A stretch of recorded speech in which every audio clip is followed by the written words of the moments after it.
하겠습니다.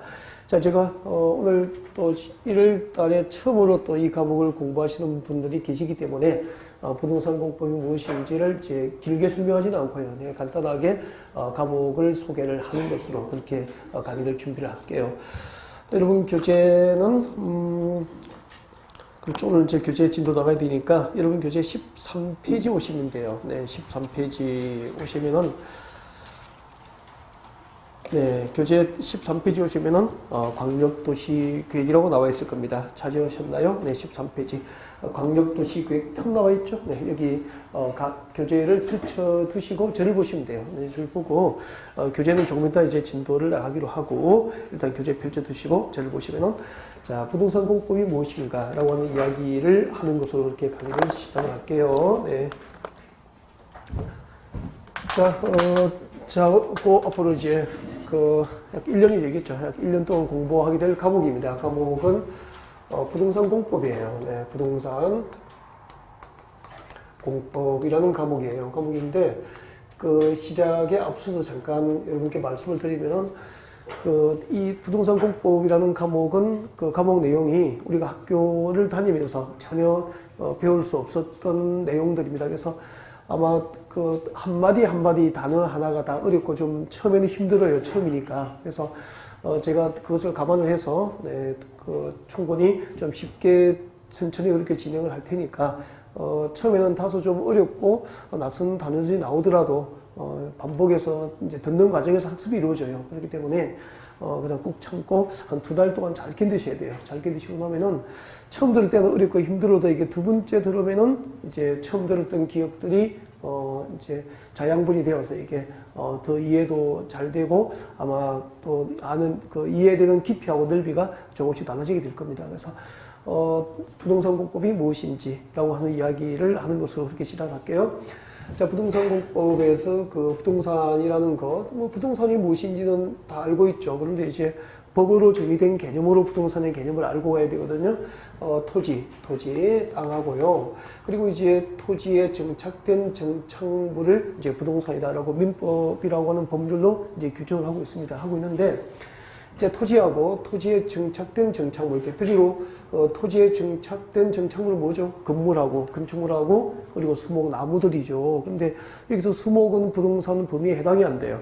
해당이 되지 않고 토지하고 그리고 건물입니다. 그래서 부동산 공법이라는 과목은 네, 토지공법이죠. 토지공법에 해당하는 법률 몇 개 하고 그리고 또 건축물을 대상으로 하는 공법으로 분류할 수 있는 법률 몇 개를 묶어서 이제 이름을 편의상 부동산 공법이다라고 이름을 붙인 것이지 부동산 공법이라고 하는 개별 법률이 따로 존재하는 것은 아니에요. 네.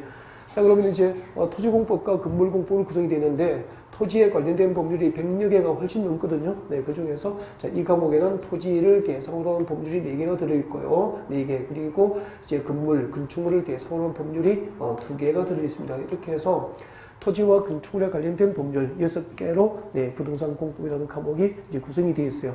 자, 그 6개의 그 토지 관련 4개의 토지 관련 법률 가운데서 가장 기본이 되는 법을 소개를 할게요.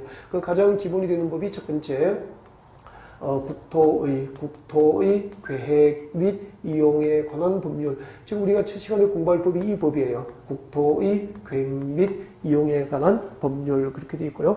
자, 여러분 지금 교재 아까 13페이지 펼쳐두셨죠? 13페이지 오른쪽 위에 보세요. 오른쪽 제일 위쪽에 보시면은 이제 파트 1 해가지고 광역도시계획 오른쪽 위에 봐요. 작은 글씨로 뭐라고 적어놨죠? 국토의 계획 및 이용에 관한 법률이라고 적어 두었을 겁니다.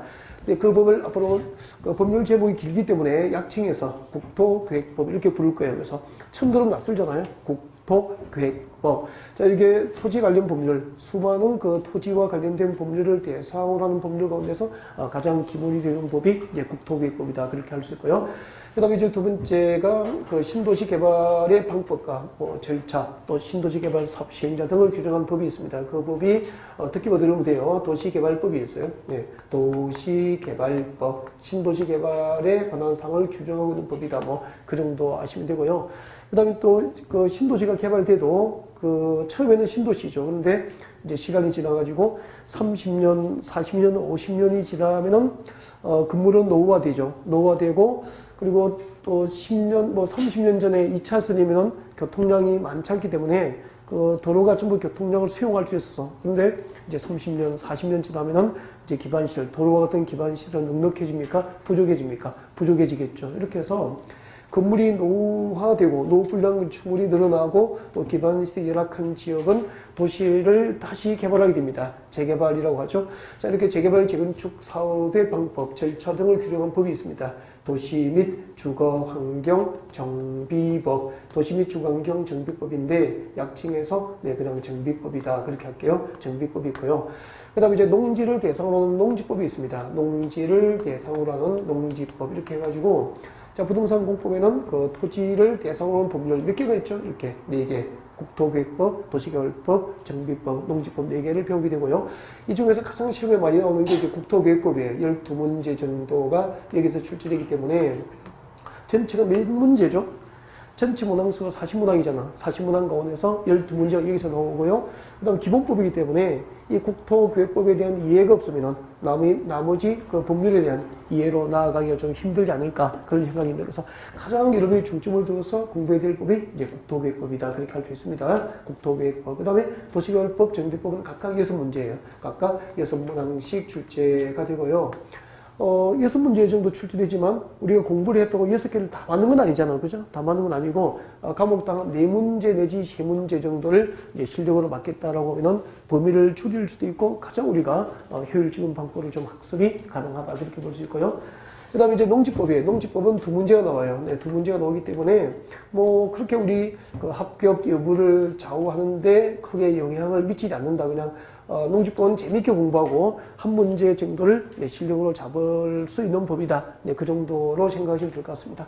자, 아무튼 토지 관련 법률 이렇게 4개가 있고요. 그 다음에 이제 건물공법에 해당하는 법률이 2개 있습니다. 인척지능법 그냥 건축법하고 그리고 주택법 이렇게 해서 2개의 법률이 있고요. 그 건축법과 주택법은 각각 7문제씩 출제돼서 건물공법에서 12문제를 출제하게 됩니다. 첫날이니까 참고로 말씀드린 것이고요. 자, 그러면 이제 토지공법의 가장 기본이 되는 법이 무슨 법이라고 그랬죠? 이 법이죠. 그래서 오늘 본격적으로 이제 국토계획법부터 이 정도 소개하고 바로 진도를 준비할까 하는 거죠. 그래서 오늘 진도가 나가야 될 부분이 아까 교재 몇 페이지라고 했죠? 13페이지. 교재는 13페이지 그대로 지금 펼쳐두고 있죠. 13페이지에 그대로 두시면 되고요. 이제 앞에 보시면 됩니다. 자, 지금부터 우리가 공부하게 될 법률의 제목을 여러분에게 소개합니다. 자, 지금부터 우리가 공부하게 될 법은 이제 국토의 계획입니다. 국토의 계획, 국토의 계획 및 이용에 관한 법률이에요. 국토의 계획 및 이용에 관한 법률. 이 과목으로 이제 앞으로 한 4주 정도, 그러니까 1월달 강의는 아마 국토계획법 위주로 강의를 준비를 하게 될 겁니다. 그래서 약 4주 정도에 걸쳐서 이제 국토계획법 위주로 강의를 이제 풀어가게 될 거예요. 자, 그런데 이제 이 법을 공부하기 전에 이 법은 그 어떤 내용으로 구성되어 있을까? 잠깐 여러분에게 이야기를 좀 하는 것으로 이렇게 시작을 하려고요. 자, 국토계획법의 내용이 이렇습니다. 제목을 잠깐 한번 볼까요? 국토입니다. 국토. 대한민국의 국토를 의미하겠죠. 이거 대한민국 국토잖아요. 자, 이 대한민국 국토를 대상으로, 지도 잘 그렸죠? 자, 우리 이 대한민국 국토를 대상으로 계획을 하는 거죠, 계획을 합니다. 그러니까 국토를 대상으로 먼저 계획을 수립합니다. 그래서 선계획 그렇게 해요. 국토를 대상으로 뭘 수립하냐면 각종 행정계획을 수립해요. 우리 그 토지 개발할 때 무계획적으로 난개발해야 되겠습니까? 계획적으로 개발해야 됩니까? 계획적으로 토지를 개발해야 되겠죠. 그래서 우리 토지를 개발할 때 이제 계획적으로 개발하기 위한 각종 행정계획을 수립하게 돼요. 이렇게 해서 이제 우리나라 국토 전부를 대상으로 행정계획을 수립하고 그 수립된 행정계획에 의해서 계획적으로 국토를 이용하겠다는 거죠. 계획적으로 국토를 이용하겠다는 거죠. 그래서 그 먼저 행정계획을 수립하고 그 수립된 행정계획에 의해서 국토를 개발하면은 그것은 계획적 개발은 난개발과 환경 파괴를 크게 합니까? 최소합니까? 최소화할 수 있죠. 그래서 국토를 개발하기 위한 각종 행정계획을 수립하고 그 행정계획에 의한 국토개발에 관한 사항을 규정하고 있는 법이 이제 국토계획법이다라고 해가지고 이제 크게 두 가지로 이제 이 과목이 이제 구성이 되겠습니다. 그럼 이제 국토계획법에서 첫 번째 구성이 이제 행정계획이죠.